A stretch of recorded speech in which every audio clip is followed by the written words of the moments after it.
Oke teman-teman, kita akan melanjutkan video yang sebelumnya.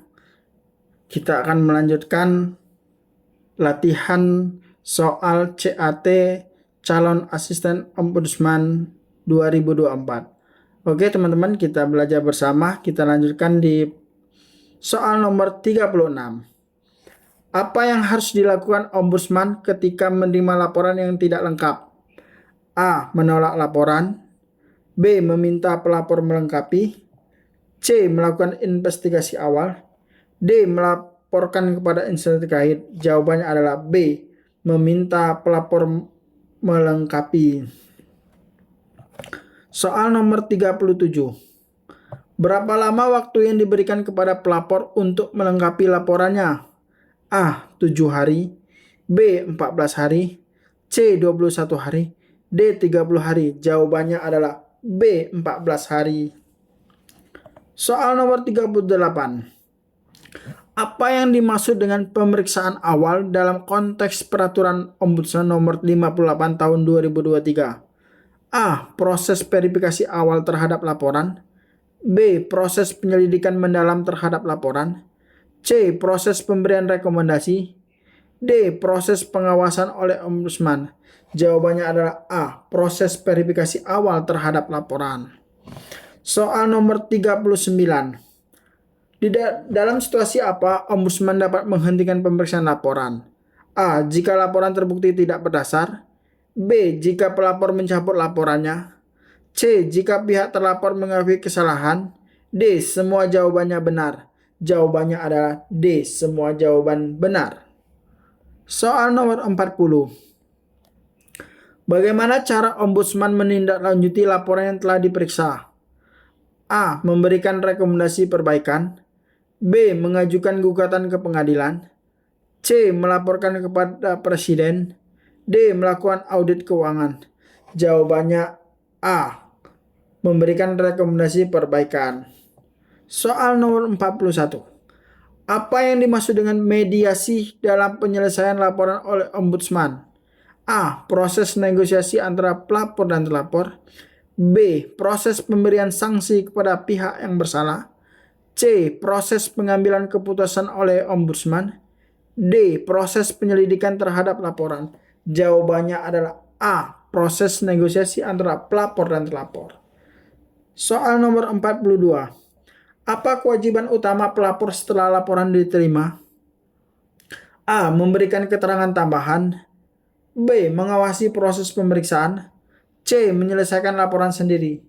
D. Menghentikan pengaduan. Jawabannya adalah A. Memberikan keterangan tambahan.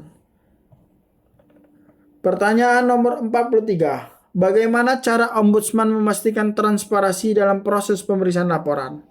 A. Melalui publikasi laporan hasil pemeriksaan. B. Melalui pengawasan oleh lembaga independen. C. Melakukan kerjasama dengan media massa. D. Melalui audit oleh BPK. Jawabannya adalah A. Melalui publikasi laporan pemeriksaan. Soal nomor 44. Apa tindakan yang diambil oleh Ombudsman jika pihak terlapor tidak melaksanakan rekomendasi yang diberikan? A. Melaporkan kepada Presiden. B. Mengajukan gugatan ke pengadilan. C. Menghentikan pelayanan. D. Mengabaikan rekomendasi. Jawabannya adalah A. Melaporkan kepada Presiden.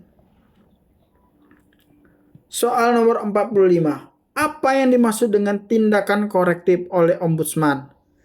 A. Pemberian sanksi hukum kepada pelaku maladministrasi. B. Rekomendasi perbaikan kepada instansi terkait.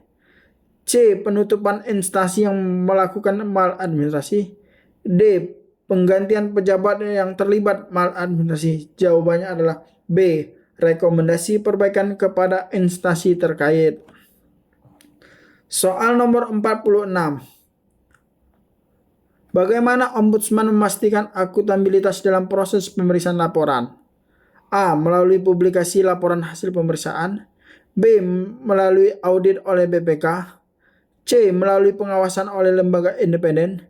D. Melalui penerbitan laporan tahunan. Jawabannya adalah D. Melalui penerbitan laporan tahunan. Pertanyaan ke-47. Apa yang dimaksud dengan laporan yang tidak berdasar dalam Peraturan Ombudsman Nomor 58 Tahun 2003? A. Laporan yang tidak memiliki bukti yang cukup. B. Laporan yang dibuat tanpa niat baik. C. Laporan yang sudah ditangani oleh instansi lain. D. Jawabannya semuanya benar. Jawabannya adalah D. Semua jawaban benar. Soal nomor 48. Bagaimana Ombudsman menilai kelayakan laporan untuk diperiksa? A. Berdasarkan bukti awal yang cukup. B. Berdasarkan keterangan saksi. C. Berdasarkan opini publik. D. Berdasarkan keputusan pengadilan. Jawabannya adalah A. Berdasarkan bukti awal yang cukup.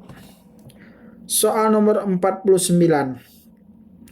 Apa yang dimaksud dengan rekomendasi perbaikan dalam konteks Ombudsman? A. Rekomendasi untuk memperbaiki sistem dan prosedur pelayanan publik. B. Rekomendasi yang diberikan untuk menghukum pejabat publik. C. Rekomendasi yang diberikan untuk mengubah undang-undang. D. Rekomendasi yang diberikan untuk meningkatkan pendapatan negara. Jawabannya adalah A. Rekomendasi untuk memperbaiki sistem dan prosedur pelayanan publik. Soal nomor 50. Apa yang dimaksud dengan pelaporan berulang? A. Laporan yang sama dengan substansi yang sama. B. Laporan yang berbeda dengan substansi yang sama. C. Laporan yang sama dengan substansi yang berbeda. D. Laporan yang berbeda dengan substansi yang berbeda. Jawabannya adalah A. Laporan yang sama dengan substansi yang sama. Soal nomor 51. Apa tindakan yang dapat diambil oleh Ombudsman jika laporan yang diterima ternyata tidak sesuai dengan wewenang?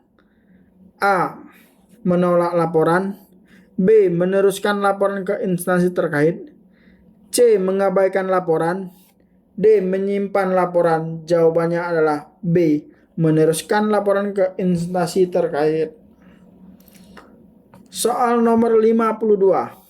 Bagaimana Ombudsman memastikan partisipasi masyarakat dalam proses pemeriksaan laporan? A. Melalui konsultasi publik. B. Melalui pengawasan oleh DPR. C. Melalui kerjasama dengan media massa. D. Melalui penerbitan laporan tahunan. Jawabannya adalah A. Melalui konsultasi publik. Soal 53. Kapan Ombudsman Republik Indonesia pertama kali dibentuk? Jawabannya adalah B. Tahun 2000. Pertanyaan nomor 54. Apa dasar hukum pembentukan Ombudsman Republik Indonesia? A. Peraturan pemerintah. B. Keputusan presiden. C. Undang-undang. D. Peraturan menteri. Jawabannya adalah C. Undang-undang. Soal nomor 55. Apa nama undang-undang yang menjadi dasar hukum pembentukan Ombudsman Republik Indonesia? A. Undang-Undang Nomor 37 Tahun 2008. B. Undang-Undang Nomor 25 Tahun 2009. C. Undang-Undang Nomor 37 Tahun 2009. D. Undang-Undang Nomor 25 Tahun 2008. Jawabannya adalah A. Undang-Undang Nomor 37 Tahun 2008. Soal nomor 56. Siapa Ketua Ombudsman Republik Indonesia pertama? A. Amzulian Rifai. B. Antonio Sujata. C. Danang Girindra Wardana. D. Muhammad Naji. Jawabannya adalah Antonio Sujata. Soal nomor 57. Apa fungsi utama dari Ombudsman Republik Indonesia? A. Membuat undang-undang. B. Mengawasi pelayanan publik. C. Menyelesaikan sengketa perdagangan. D. Mengatur kebijakan moneter. Jawabannya adalah B. Mengawasi pelayanan publik. Soal nomor 58. Manakah yang diberi dari berikut ini yang termasuk dalam pembentukan dalam bentuk maladministrasi? A. Pelayanan publik yang baik. B. Penyimpangan prosedur. C. Transparansi dalam pemerintahan. D. Akuntabilitas pelayanan. Jawabannya adalah B. Penyimpangan prosedur. Soal nomor 59. Siapa saja yang dapat melaporkan dugaan maladministrasi kepada Ombudsman? A. Hanya pejabat pemerintah. B. Semua warga negara. C. Hanya pengacara. D. Hanya perusahaan swasta. Jawabannya adalah B. Semua warga negara. Soal nomor 60. Apa yang dilakukan Ombudsman setelah menerima laporan maladministrasi? A. Mengabaikan laporan. B. Melakukan investigasi.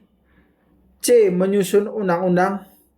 D. Memberikan hukuman langsung. Jawabannya adalah B. Melakukan investigasi.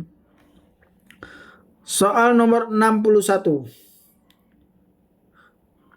Berapa lama jangka waktu penyelesaian laporan oleh Ombudsman? A. 7 hari. B. 14 hari. C. 30 hari. D. 60 hari. Jawabannya adalah C. 30 hari. Soal nomor 62. Siapa Ketua Ombudsman Republik Indonesia saat ini tahun 2024? A. Amuzlian Rifai. B. Nini Rahayu.